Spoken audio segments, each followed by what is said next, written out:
Hello and welcome to Hooks and Ladders. My name is Blair Packham. And my name is Allister Bradley. And we're going to talk with our special guest today, Stephen Stanley. Stephen was in a fantastic band called Lowest of the Low, but he's got a very rollicking career going on right now, a solo career, a bunch of albums out, and he's really a fine songwriter. And I know that because we've talked about it, I know he's thought about the process of songwriting a fair bit. So I'm imagining that he'll have something to say about today's question, which is, if you're writing a song and maybe it takes a long time to finish, because sometimes that happens, how do you keep it fresh? How are you able to stand back and still be inspired? I think for me sometimes it's just walking away from it for a while and coming back when your interest is piqued. I think lyrics are always where my main interest lies. So there's times where you just get to a roadblock and you just can't go to that next step to finalize. And I in my own way, and this is obviously this is not I shouldn't be saying this because it doesn't really matter what I think. It matters what people that are hearing the songs think. But in my own way, I don't like to have throwaway lines in a song. So I will get to a lot of roadblocks where as you said, sometimes things come very fast and the song just falls out of you and it's done in a matter of what it can be 2 hours you're finished a song. Sometimes it takes weeks, months, and there's I can think of a couple of examples that have taken years. And I think it's often because of that line. It's often because of just not finding the right words. And I'm pretty cool with waiting.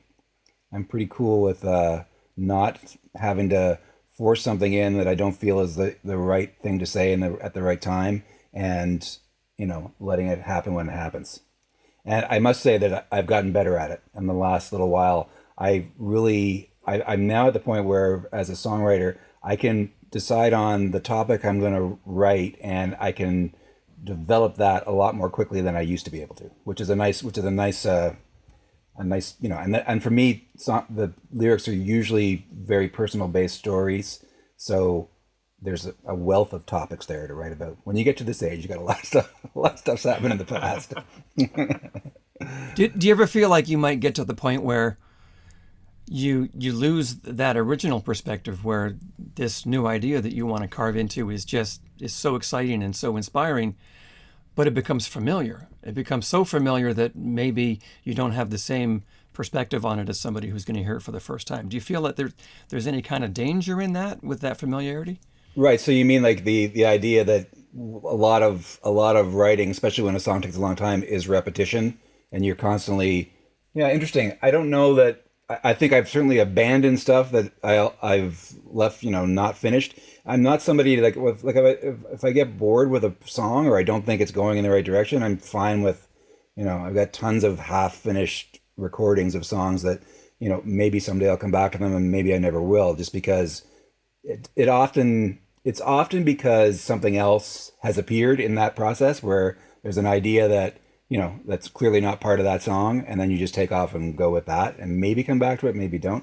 There's one that comes to mind that was on, I did a record called with a band called Too Many Sisters. It was me and a woman named Carla McNeil, and I think 1993, maybe 92, I was touring with Lois Low, and we were in St. John's, Newfoundland, and playing a club called the Cathedral, I think. And just at sound check that day, I came up with this guitar riff, and I showed it to the guys in the band. And I don't mean this as a criticism of them. Low Slow is a hard band for me to get songs into. And I played it to them, and the response I got, you don't really like that. So I left it alone. I didn't pursue it at all. But it stuck with me. And so it probably wasn't until about 2005 where I sat down with it, like 10 years later, and turned it into a full song, which is called V on the record, the Too Many Sisters record. And it just never went away. It was just always in my head, obviously not in the foreground because it took 10 years to finally get to it and make it into something. But it's something I'm glad I did. So I think as a writer, you don't listen to somebody else telling you something's not good. That would be my advice. Because I think, if somebody doesn't like something, it doesn't mean that you don't, and I think it's worth seeing through if you're feeling it. Yeah, there is the argument that people put forward. Hey, it's all subjective, man. If you think it's good, it's good. I think there's some truth to that. Absolutely, a lot of truth to it, in fact. But I do think it helps to have your own taste and aesthetic develop to a point where you know what you like and why. So by the time you got around to that one, like got around to thinking, you know what, I'm going to finish that. Yeah.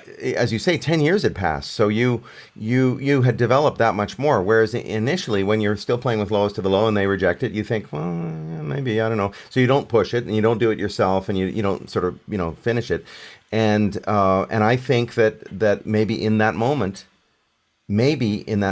playing devil's advocate, maybe they were right in the sense that you didn't have the wherewithal to finish it at that time. Yeah. You were maybe hoping they'd be excited by it the way you were and run with it.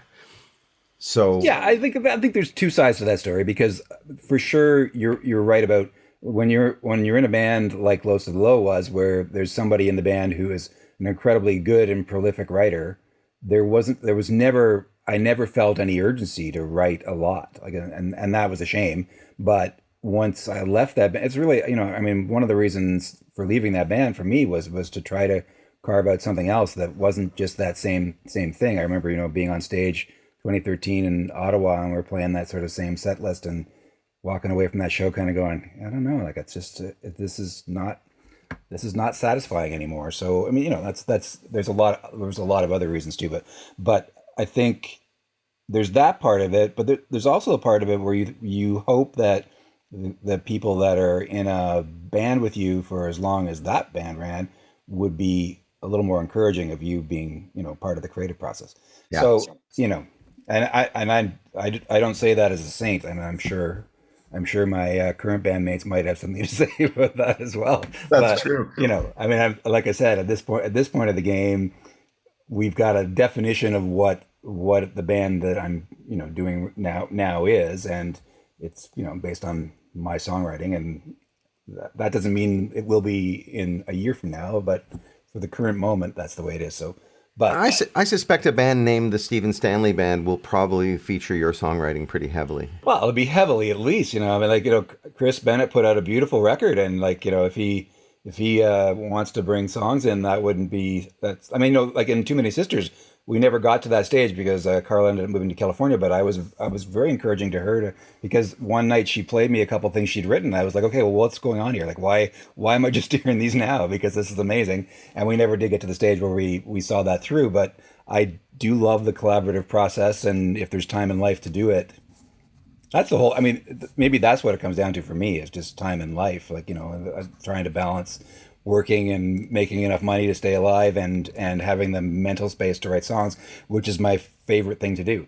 Two favorite things: writing songs and recording songs. Those are my two favorite parts of the process for sure. And it's all time, money, and time. And time. And times Time two. is a big one. Yeah. Hmm. Well, that's fantastic.